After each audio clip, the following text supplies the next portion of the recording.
गोल गोल है ना, जो स्तूप जो बोलते हैं ना, अभी जहाँ भी ये मिलता है नॉलेज नहीं है, वो जो गोल जो है वो एक्चुअली स्तूप है, एक्चुअली स्तूप है, उसको शिवलिंग करके उसको ये करके शिवलिंग कहा जा रहा है। बिल्कुल आपने सही कहा।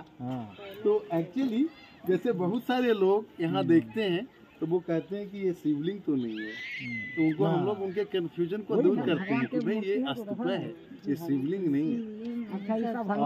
सबसे बड़ी बात थी कि बुद्ध के निर्वाण के बाद जब उनके अस्थियों को, उस समय आपने पढ़ा होगा कि अपना देश 16 महाजन पद में बटा हुआ था, है ना। 16 महाजन पद में 8 देश का जो राजा थे वो बौद्ध धर्म को मानने वाले, बौद्ध धर्म का फॉलोअर थे। तो वो जो राजा तमाम लोग थे, बुद्ध का निर्वाण हुआ, सबने कहा कि भाई बुद्ध हमारे थे, उनके रिलिक्स को बांट दिया गया। तो कुछ स्तूप तो रिलिक्स के ऊपर बनता था, अस्थियों के ऊपर, कुछ पवित्र चीजों के ऊपर बनाया जाता था। नालंदा में ये सारा जो सर स्तूप है, इसके अंदर तक खुदाई हुआ है, कुछ में क्ले टैबलेट मिला है, क्ले का, मिट्टी का। अच्छा। क्ले में बौद्ध मंत्र लिखा हुआ था, स्पेशली बुद्ध का सेकंड नोबल ट्रूथ, दुख का कारण, काउज ऑफ सॉरो, वो भी म्यूजियम में है रखा हुआ, ब्राह्मी स्क्रिप्ट में लिखा हुआ है। तो ये सारा जो स्तूपा है कोई न कोई पवित्र चीज के ऊपर बना हुआ है, किसी में क्ले के हैं, कोई सिंबॉलिक रूप में है, और इसमें बुद्ध की घटनाओं को दिखाया गया है, लाइफ स्टोरी को। यहाँ उनकी माँ का स्टैचू देखिए, एक लेडीज को आप देख रहे हैं ना, ऐसे हाथों को किए हुए, ये देखिए बुद्ध की माँ है, छोटा वाला महामाया। आपने पढ़ा होगा कि बुद्ध का जन्म लुम्बिनी में हुआ, और ये ट्रेडिशन था इंडिया में कि महिलाएं कंसीव करने के बाद वो मायके जाती थी। तो भगवान बुद्ध की माँ कपिल वस्तु से देवदह जा रही थी, जो उनका नानी घर था, उनके माता पिता का घर था, यानी कि भगवान बुद्ध का मायर होता, सिद्धार्थ का नानी घर कहिए, यानी कि उनकी माता का तो यानी कि नैहर बोलिए, मायके बोलिए, है ना।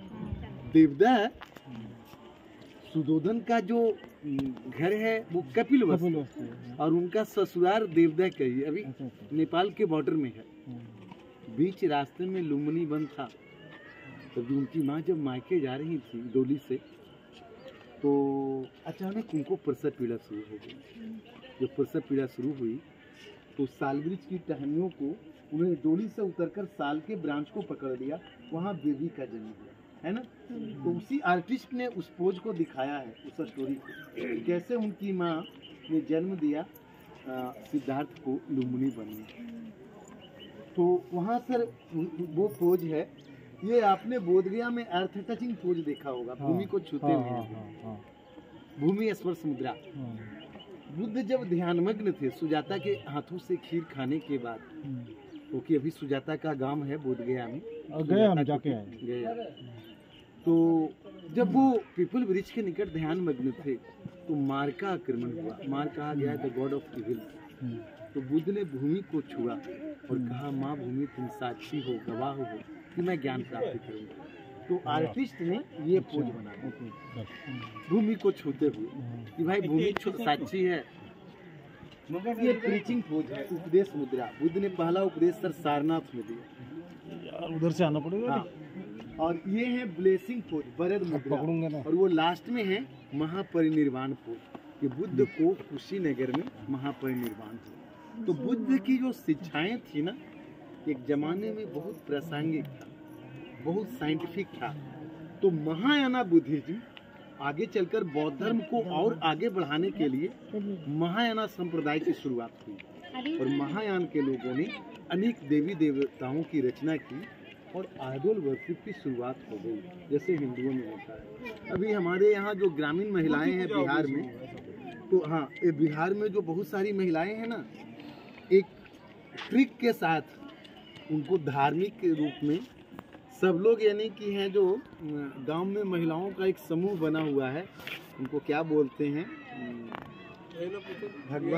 भगवान शिव के लिए अभी लोग क्या कर रहे हैं, शिव चर्चा, राइट, ठीक आपने कहा ना। हाँ, अभी गांव में बिहार में चारों तरफ लोग शिव चर्चा यानी कि लोग कर रहे हैं। तो शिव चर्चा में तो शामिल तो वो जरूर होते हैं, लेकिन तर्क से, लॉजिक से, साइंस से उनको कुछ भी लेना देना नहीं है।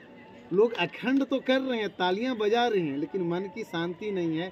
हरे राम हरे कृष्ण वो पैरोट स्पीकिंग में लगे हुए। तो इस तरह से बुद्ध ने कहा था ना कि आप अंधविश्वास को मिटाइए, आप उसी चीज को कीजिए जो कसौटी पर खरा उतरता हो। लेकिन ये विडम्बना है कि जिस बिहार में, उत्तर प्रदेश में बौद्ध धर्म का उत्पत्ति हुआ, आज के दौर में कुछ नष्ट हो गया। तो ये बड़ा दुख की बात है। हाँ, प्लांट किया है। बिल्कुल। तो ये पूरी जो सर लाइन है आगे तक, ये सब मंदिरों की सर लाइन थी। ये रो ऑफ टेम्पल था जो आगे तक मंदिर ही मंदिर आपको है। ये बौद्ध मंदिर था। और महायाना बुद्धिज्म क्यों शुरुआत हुआ? बुद्ध ने कभी नहीं कहा कि मेरी पूजा कीजिए या मेरा स्टैचू बनाइए, उन्होंने कभी नहीं कहा। बुद्ध ने कहा कि आप हमारी टीचिंग्स आपके लिए मेरे बाद आपका गुरु हैं, तो टीचिंग को आप फॉलो कीजिए। जो 4 नोबल ट्रूथ है या आपका अष्टांगिक मार्ग है, उसको फॉलो करने की बात उन्होंने कहा। लेकिन आगे चलकर जब शैव संप्रदाय, वैष्णव संप्रदाय, हिंदू समाज में जब मूर्ति पूजा हो रही थी, तो कुछ ऐसे लोग थे जिन्होंने कहा कि भगवान बुद्ध के धम्म को फैलाने के लिए आइडल वर्शिप होना चाहिए। तो इस तरह से बहुत सारा स्टैचू भी बौद्ध धर्म में बनाया जाने लगा और बौद्ध धर्म का 2 पार्ट में डिवाइडेशन हुआ कनिष्क के शासनकाल में। कि कनिष्क ने महायान को फॉलो कर लिया और इस तरह से अनेक देवी देवताएं, जैसे हिंदुओं में अगर धन का देवता मान लीजिए कि कुबेर को कहा गया है, तो उनमें मेल डेटी में जम्भल है। बुद्धिस्टों में प्रज्ञा पारमिता एक देवी हैं जो नॉलेज की देवी हैं, शिक्षा की देवी हैं। हिंदुओं में जिस तरह से सरस्वती हैं। तो ये आइडल वर्शिप की शुरुआत बाद के काल में हुई।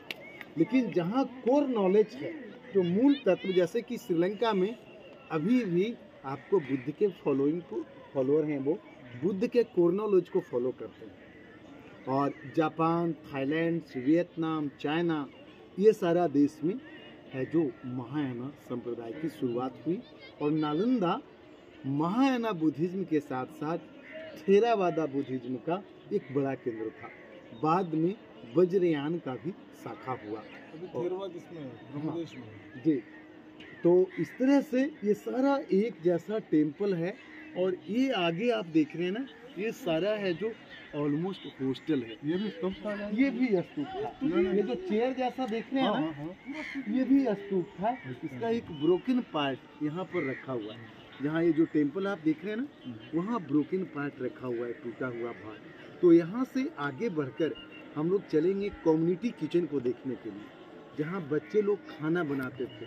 बौद्ध भिक्षुओं को खाना बनता था और केमिस्ट्री की पढ़ाई होती थी, तो वो लेबोरेटरी के रूप में चूल्हा का उपयोग होता था। तो आगे आइए।